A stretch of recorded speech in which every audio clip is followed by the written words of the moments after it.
โดยอันนี้ได้แทกเพิ่นแล้วเนาะเอวเพิ่นได้สาวเก้าสะโพกได้34เนาะแล้วแทกแล้วอันนี้มาทบเลือกวัดหนึ่งเนาะ34ครึ่งเอวสาวเก้าเขาก็สิทบจังซี่เลยเนาะสาวเก้า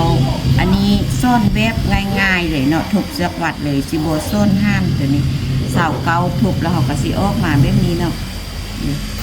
มันก็สิออกมาจะอยู่ประมาณ7นิ้ว1กระเบียดเนาะตัวนี้ออกมา7นิ้ว1กระเบียดบัดนี้สะโพก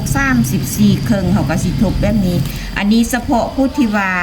คนโบไล่เลขคิดเลขบ่เก่งเนาะก็สิทบเลย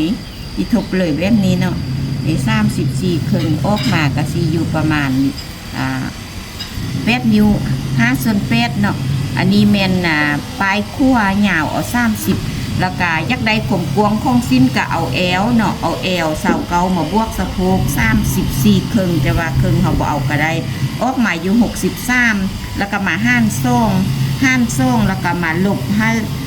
นิ้วครึ่งออกมาเขาก็มาลบให้นิ้วครึ่งเนาะอันนี้เขาได้กลมกวงกลมยาวแล้วเขาสิมาแต้มกันเลยเนาะไอ้ที่สุดเลยสิ้นเราก็เป็นสิ้นรูปเดียวเนาะอันนี้สิ้นรูปเดียว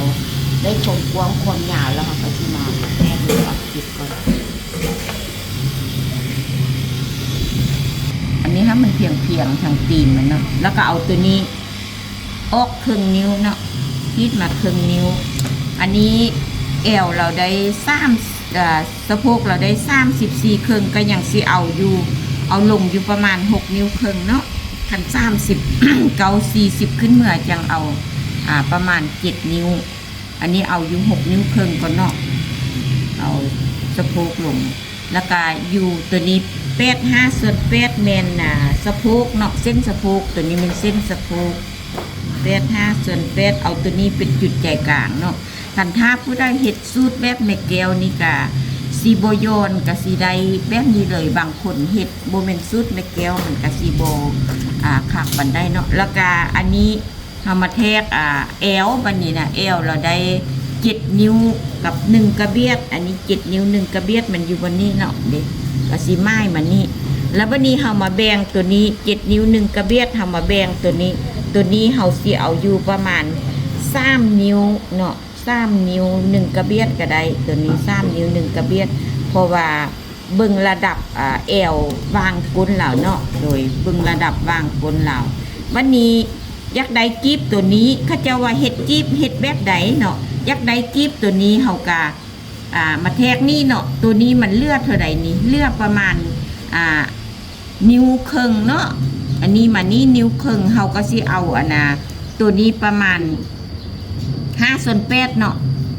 ประมาณ5/8อยู่บนนี้เนาะเฮาก็เอามาใส่นี่5/8นี่นะเฮาสิเอามาใส่นี่แล้วเฮาก็สิแบ่งครึ่งเลยเนาะแบ่งครึ่งมานี่ตัวนี้ยังเอาลง4ครึ่งอยู่เนาะเอามาแบ่งครึ่งตัวนี้เลยเนาะเฮาสิแบ่งครึ่งตัวนี้อันนี้4นิ้วครึ่งเนาะแบ่งซื้อแบ่งครึ่งตัวนี้เขาสิเอาประมาณ5/8หรือว่า6/8ก็ได้เอา5/8พอแล้วเนาะวันนี้เลือดตัวนี้เลือดอยู่ประมาณ7/8เนาะ7/8เขาก็สิปรุงเลย7/8เขาสิปรุงเลยเนาะ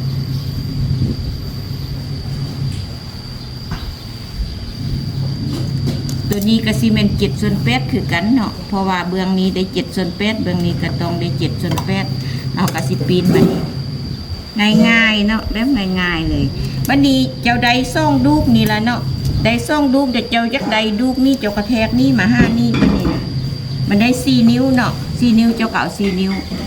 บัดนี้ข่มกวงเจ้าได้มาตรฐานแล้วเนาะเจ้าเฮ็ดพอดีแล้วข่มกวงได้มาตรฐานเจ้าเอานิ้ว1เนาะเพราะว่าตัวนี้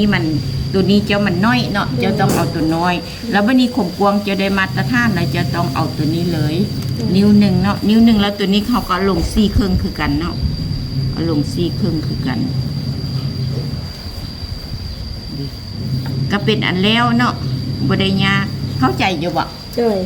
เข้าใจแล้วแม่นบ่โดยมีแต่เฮาลูกกิ้งเนาะกิ้งแล้วก็ไปหยิบโอเคโดยอันนี้ก็เป็นอันแล้วเนาะอันนี้เฮาเอาลงครึ่งนิ้วแล้วก็เอาลงอีกครึ่งนิ้วพอดีนิ้ว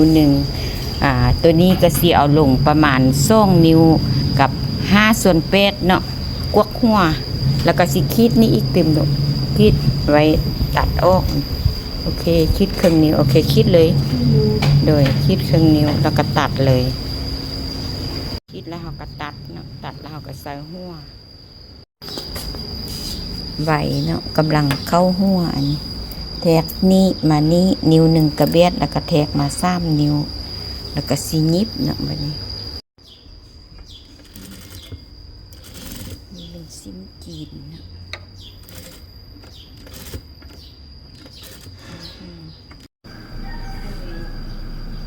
มาฮอดนี้เป็นอะไรการที่ว่ามาเหียนเข้าใจได้เข้าใจ ง่ายนะคะเริ่มเบิ่งวิดีโอก็เข้าใจแบบยังจะจริงก็ได้ยากเลย บ่ได้ยากเลยแมันบ่ได้ยากกันที่คิดเลยบ่ว่ามาเรียนจริงเนาะเพิ่นว่าเบิ่งวิดีโอเบิ่ง YouTube คือว่ายากบ่เข้าใจว่าซั่นบ้านมาเฮ็ดเพิ่นว่าบ่ยากเนาะอันนี้ก็แอวสาวเก่าสะโพก34ครึ่งเนาะก็สิประมาณนี้สิอันนี้เป็นสิ้นจีนเนาะมันก็สิได้ประมาณนี้แหละมันยักยืนเป็นอะไรนุ่มสบายบ่นุ่มคักบ่ คือเป๊ะเลยคือดีแอลกระโปงพอดี เพราะว่าเพื่อนอาณายิบเครื่องโล่เนาะเพื่อนมาเฮียนก็เลยว่าเป็นใบมีเดว่าถ้าไปตัวยอดเนาะเพราะว่ามีไล่ๆคนยักมาตัดน้ำเพิ่นยังบ่หับเพราะว่าเพิ่นยังบ่ทันเป็นแค่มันมีกระจีเป็นอะไรที่หักเป็นตัวยอด เป็นตอนยอดให้ความภูมิแก้วมันเพิ่มขึ้น โดยการมีแต่เท่านั้นเลยเนาะผู้ใดยักเฮียนกระทักเบอร์94249561ลำมาแก้วกับสิจัดคิวให้โอเคบ๊ายบาย